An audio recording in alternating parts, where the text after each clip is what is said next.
번째 코너죠. 이번 주말 경기장과 함께 경기장 주변에 찾아볼 만한 곳, 먹을 만한 곳을 소개해드리는 이번 주말 여기 어때 시간입니다. 자, 노래 시작. 올겨울 광주 어때? 아, 이게 광주가 네. 마지막이에요. 아, 그래요? 여기 어때 마지막이야. 벌써 다 돌았나? 아쉽습니다. 뭐 파트 2 하면 되죠, 뭐. 네. 네. 네. 우리가 장충에 그때 차마 소개 못했던 네. 아쉽게 놓쳤던 그쵸. 더 있습니다. 네. 그쵸. 네.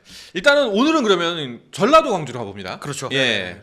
페퍼저축은행의 홈인 페퍼 스타디움이 있는 전라도 광주. 근데 네. 광주는 저희가 굳이 소개를 해드려야 되나 싶을 정도로 이미 익히 알려진 미식의 도시. 아무 식당에나 그쵸. 들어가도 우리 엄마보다 맛있다. 아니 그런 어머니가 얘기가 뭐가 됩니까? 그런 얘기가 네. 있더라고요. 네. 광주 여행을 가서 가장 바보 같은 짓이 프랜차이즈 식당을 가는 것이다. 그렇죠. 광주에 가면 로컬 식당을 가는 것이 국룰이다. 네네네. 라는 얘기를 들었습니다. 저도 기억납니다. 그 이제 성인이 되고 얼마 안 됐을 때 사실 그냥 지역에서만 지내던 서울에서만 지내던 사람들은 지역에 찾아가기가 중고등학교 때 쉽지 않잖아요. 그렇죠. 근데 대학생 때쯤에 광주를 간 적이 있었는데 삼겹살 집에서 김치가 너무 맛있는 거예요.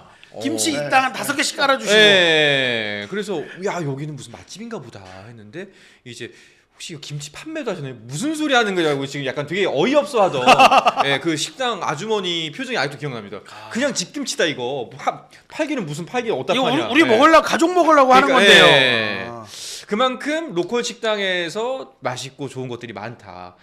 더욱더 기대가 됩니다. 과연 맛잘알들이 소개하는 광주의 여기 어때 추천 명소 어딜까요? 일단 저는 한 4가지 메뉴 정도 간단하게 4가지 메뉴 정도 준비했는데요. 제가 이제 광주 지역에 거주하시는 분께 소개를 어떤 걸 추천했으면 좋겠냐라고 했더니 뭐 어디 가도 다 맛있는데 뭐 광주 사람 다 그래, 맞아. 굳이 뭐 소개를 했냐 뭐 아무데나 가도 맛있다 이렇게. 그 중에서 네. 좀 꼽아 달라. 이 스앰플에서 이 여기 어때가 완전 핵심 코너가 됐다. 네. 그랬더니 한 메뉴를 한 4개 정도 주셨어요. 그러니까 육전, 그다음에 예상외로 메밀면, 메밀면? 메밀국수, 그다음에 돼지 불백, 네. 그다음에 애호박찌개. 애호박찌개. 애호박찌개까지 4개 주셨는데요. 육전은 2군데 추천받았습니다. 네. 이종범 맛집. 유명한 야구의 이종범 선수. 이종범 맛집. 네. 방송에도 많이 나왔어요. 그래요? 상무지구에 있는 네. 대광식당이라는 곳 추천받았습니다. 그리고 여기에 버금가는 맛집이 또 있다. 그래서 문화전당역 지하철 네. 미미원. 미미원. 미미원이라는 곳. 그러니까 이게 경기장하고는 조금 거리가 있습니다. 그래서 페퍼저축은행의 홈 경기를 이게 뭐 시간이 임박해서 가시기보다는 조금 여유 있게 광주 오셔가지고 육전을 드셔보시는 거 추천드리고 메밀면으로 넘어가자면 백선 1960 청원 모밀. 조금 이름이 깁니다. 네. 근데 여기서 주의하실 점. 이 가게는 유사상표에 주의하셔야 됩니다.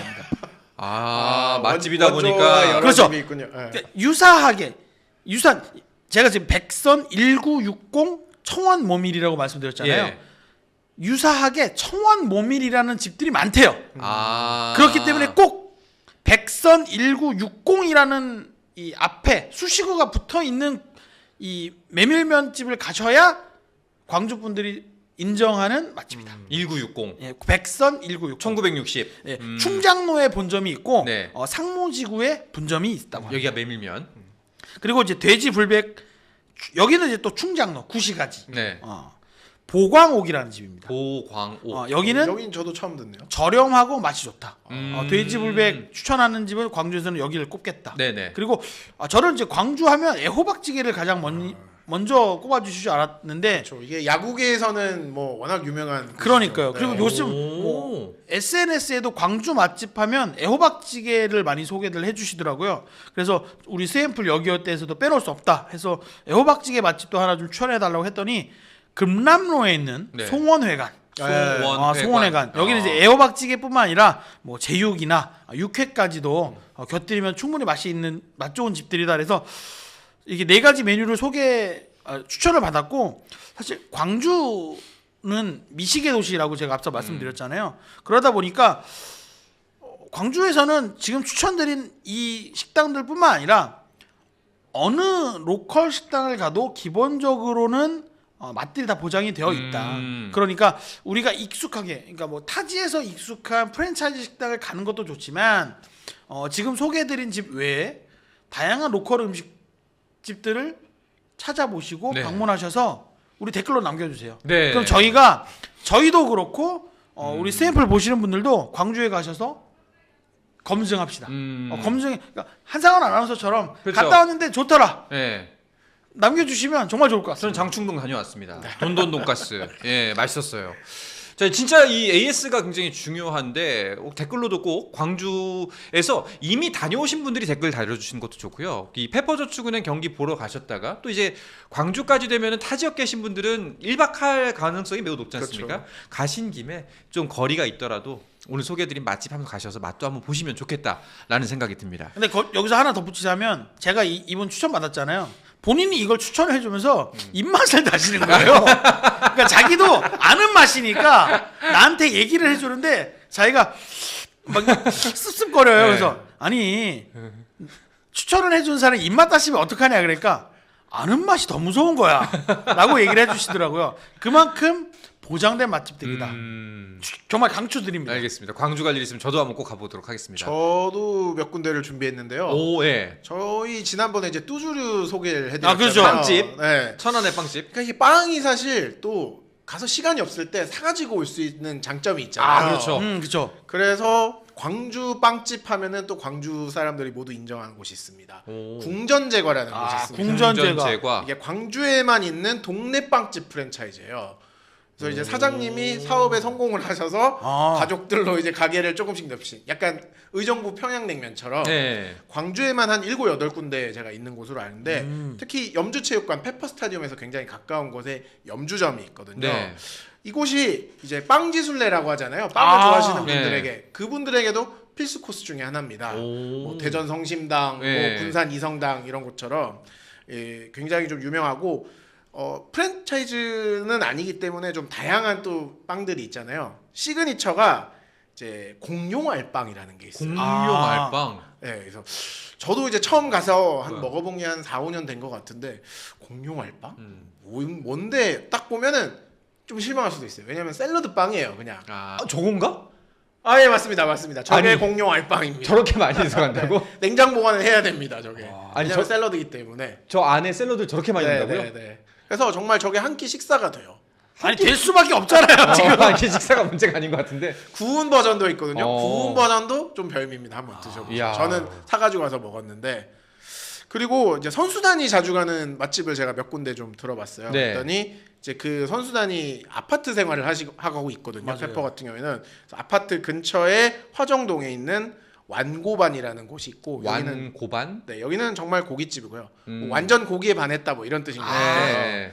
그리고 오리궁뎅이라는 식당이 있대요. 네. 여기도 선수들이 자주 가니까 혹시 식사도 하고 페퍼 선수들. 한번 보고 싶다 네. 그러신 분들은 여기로 가시면 됩니다. 알겠습니다. 자, 오늘은 이렇게 여기 어때 시간 전라도 광주로 떠나봤는데요. 오늘 그 여기 어때 마치기 전에 또 저희가 미리 소개해드렸던 기존 맛집의 AS가 또 준비가 되어 있습니다. 아, 네, 제가 이번에 천안에 네. 다녀오면서 근데 잠깐만, 시식을 한번 해보시는 걸로. 이게 뭐였죠? 학화 호두과자. 학화 호두과자. 학화 네. 호두과자. 그 말씀드렸던 진짜 다르다. 꼭 네. 가서 먹어봐야 된다라고 말했던 학화 호두과자 진짜 김영희 기자 직접 사왔습니다. 네. 당신 휴직 중 아니었어?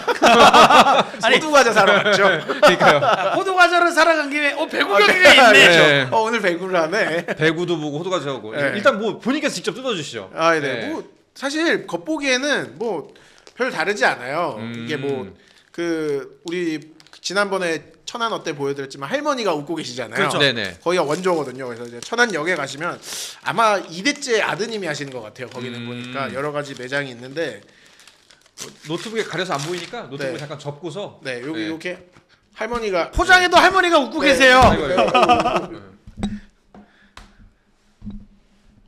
할머니가 웃고 계시죠. 네. 뭐 사실 비주얼은 되게 크게 다르지 않습니다.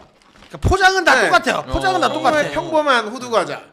근데 이제 먹어보면은 아 달라요? 충실하다. 충실하다. 이 호두 과자의 기본에 충실하다. 일단 저는 먹어봤으니까 네. 한상원 아나운서님 네. 한번. 아니 저 오영 기자 하나씩. 아, 저는 네. 네.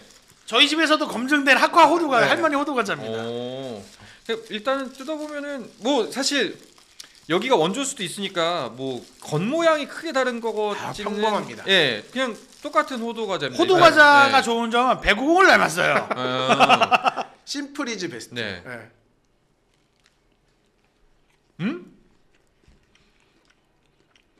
까만 네. 파츠 아니네요?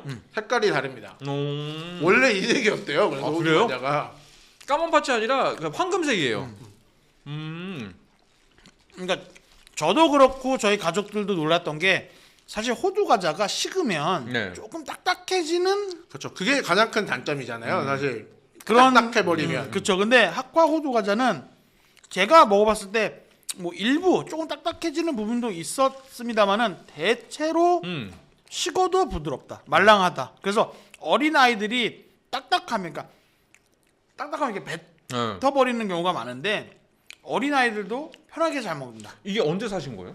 제가 화요일 낮에 샀죠. 그러니까 엊그제 산 건데. 이틀이 지났죠 이제.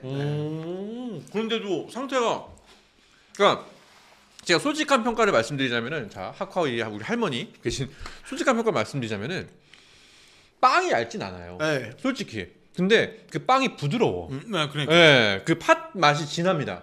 그리고 호두가 크고 안에. 네. 그게 포인트입니다. 예, 이게 호두가 크고. 이게 동네 프랜차이즈 가게에서 살 수 있는 호두 과자도 맛의 차이가 있는 게 제가 볼 때는 이 팥소 이게 크지 않나.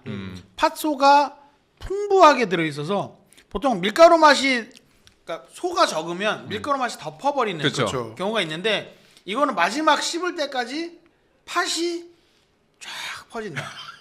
우리 수요미식회예요. 아, 목욕 미식회. 아 그리고 다 먹고 나니까 나오는 느낌이 적당히 다네. 그러니까 이제 과하지 않고. 과하지 않아서 왜냐면 저 단 거 별로 안 좋아하거든요. 많이 안 먹는데 이건 또 먹을 수 있겠다는 느낌이 듭니다. 바로. 아, 이성규 감독님 챙겨드렸어야 되는데 아쉽네. 네. 제가 이거를 그래서 3박스를 사왔는데 원래 여기 2박스를 가져올 생각이었거든요. 다 먹었어요. 가족들이 다 예. 먹죠. 네. 아 근데 충분히 그냥 뭐 저희가 뭐 여기서 돈 한 푼 받지도 않고 김효영 기자 개인 돈 써서 사온 건데 예. 가시면 꼭 한번 먹어볼 만하다. 예. 라는 생각이 듭니다. 알겠습니다. 자 이렇게 여기 어때 AS까지 받아봤고요. 이 주간 배구의 마지막 코너입니다. 배구 기자들 사이에 두는 비밀 이야기를 나눠보는 시간 시크릿 노트입니다. 코너의 특성상 실명이 나오지 않을 수도 있습니다만 저희가 충분히 힌트를 드린다는 거 그리고 어디까지나 그 추측은 여러분의 몫이라는 걸 먼저 말씀드리면서 시크릿 노트 만나보도록 하죠. 오늘은 어떤 이야기를 준비해 오셨나요? 네, 오늘은 샐러리 캡 관련 이야기인데요. 그동안 이제 우리가 V리그가 출범하고 20년 동안 샐러리 캡이 계속 상향만 되었었거든요. 그렇죠. 근데 처음으로 샐러리 캡이 줄어들 전망입니다. 오. 이제 저희가 방송에서 몇 번 이야기를 했지만 좀 우리 배구 선수들의 몸값이 좀 비현실화되어 있었다. 네. 그러니까 외국인 선수나 아시아 쿼터 선수들의 기량에 비해서 조금 부족한 한국 선수도 한국 선수라는 이유만으로 좀 많은 연봉을 받았던 건 사실이거든요. 자, 그런 부분들을 좀 개선해 보자라는 구단들의 좀 움직임이 있습니다. 네. 그래서 남자부의 경우에는 당장 이제 아마 감액이 시작될 것으로 보입니다. 아마 2026-27 시즌 빠르면 그때부터 단계별로 이제 샐러리 캡을 줄이는 좀 방안이 있었고요. 그동안 좀 사실 이제 좀 몸값을 많이 썼던 구단들은 지금 당장 줄이면은 우리가 좀 그 선수들 정리할 시간이 없다. 네네. 좀 반대 의견도 있었는데 이제 그런 구단들도 모두 이제 우리도 긍정적으로 받아들이고 있다. 대세를 거스를 수 네. 없다. 받아들이고 있고요. 그래서 아마도 남자부의 경우에는 4년간 한 10억 원 정도 규모로 점차적으로 감액을 추진하는 금액이 될 것 같습니다. 그래서 지금 이제 한 50억이 조금 넘는데 아마 한 20%에서 15% 정도 감액되는 방안이 추진이 될 것 같아요. 아직 이제 확정은 되진 않은 겁니다만 네, 이제 그렇습니다. 이야기가 진행되고 있고 그 얘기 진척도가 꽤나 많이 나갔다라는 정도로 이해하면 될 것 같네요. 네. 근데 이 부분은 좀 논란의 여지가 있어 보이긴 하거든요. 그렇죠. 아무래도 팬들의 불만은 아니 선수들의 가치는 팬들이 결정하는 건데 그렇죠. 왜 구단이 이래라 저래라야라고 하실 수 있어요. 근데 이 부분도 뭐 갑론을박의 여지는 있습니다. 네. 충분히 있는데 배구계에서 공감하고 있는 한 가지 공통점은 뭐냐면 과한 건 맞다. 근데 이 과한 걸 이제 결론은 있어요. 줄여야 된다. 이건 그러니까 사실 선수들도 팀이 존재하기 때문에 선수도 있는 건 맞습니다. 이 리그는 팬들이 있어야 존재하는 거긴 하지만 선수들은 팀이 있어야 선수로서 가치가 있는데 팀들이 공통적으로 이제는 어느 정도 한계에 봉착했다라는 걸 모두가 절감하고 있기 때문에 이걸 이제 어떻게 풀어갈 것이냐를 고민하는 단계인데 그동안에는 이 어떻게가 너무 첨예하게 이 대립했다는 거죠. 그런데 몇몇 구단과 이제 찬성하는 구단의 네. 대립이 좀 갈등이 찬성과 있었죠. 반대가 이 방법에 대한 찬성과 반대가 너무나 명확해서 어느 쪽의 우위를 이야기하기가 어려워서 그냥 차일피일 미뤄졌어요. 근데 이제 김영균 기자 얘기한 것처럼 이제는 어느 정도 정리가 됐다. 그래서 솔직히 말하면 모 팀이 끝까지 우리는 죽어도 안 된다라고 하고 있어요. 그런 네. 팀이 하나 H요. 화이팅!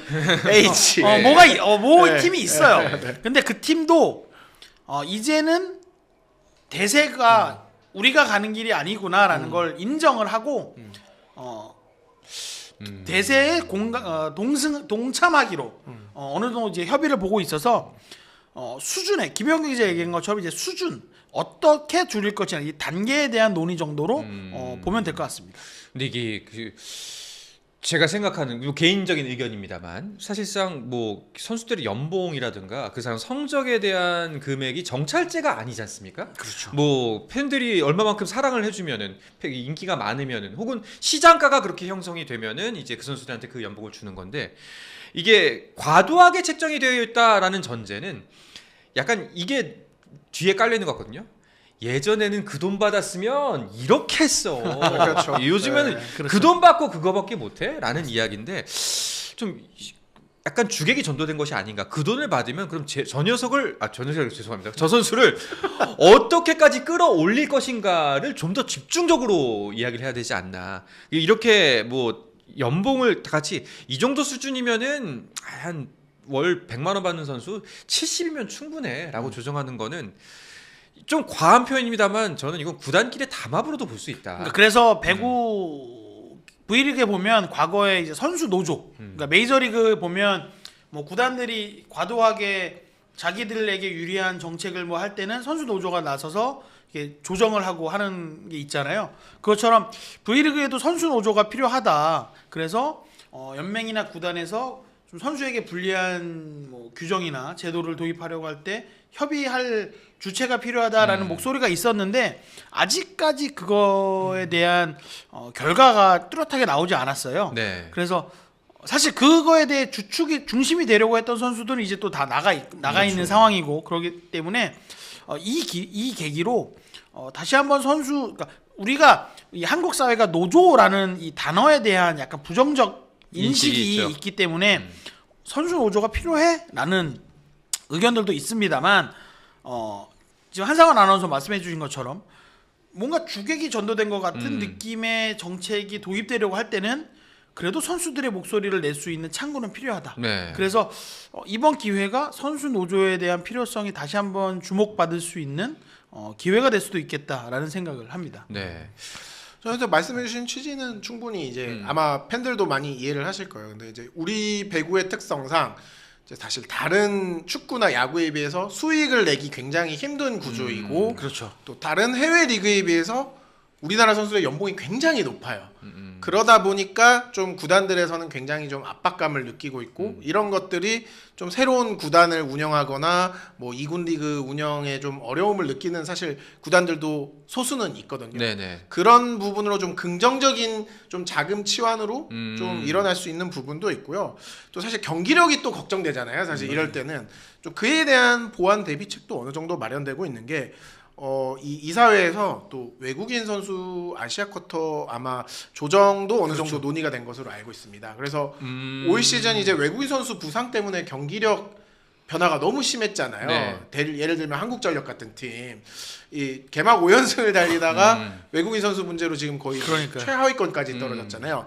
이런 좀 문제를 막기 위해서 3명 보유, 2명 출전, 뭐 이런 식으로 좀 바꿀 좀 가능성도 있더라고요. 아시아 쿼터를 합쳐서요? 아니면 아시아 쿼터까지 포함해서. 포함해서? 뭐 그러니까 외국인 둘, 아시아 하나, 뭐 혹은 외국인 하나, 아시아 아시아 쿼터 쿼터 둘, 뭐 이런 식으로. 그러니까 지금까지 절반이 뭐 그러면은 코트 위에는 외국인 선수 2명까지만 출전했어요. 출전은 현행대로 하고 대신 보유만 조금 보유만 늘리자. 좀- 그러니까 지금까지 2005년 V리그 출범하고 20년, 그러니까 지난 시즌까지 20년이었습니다.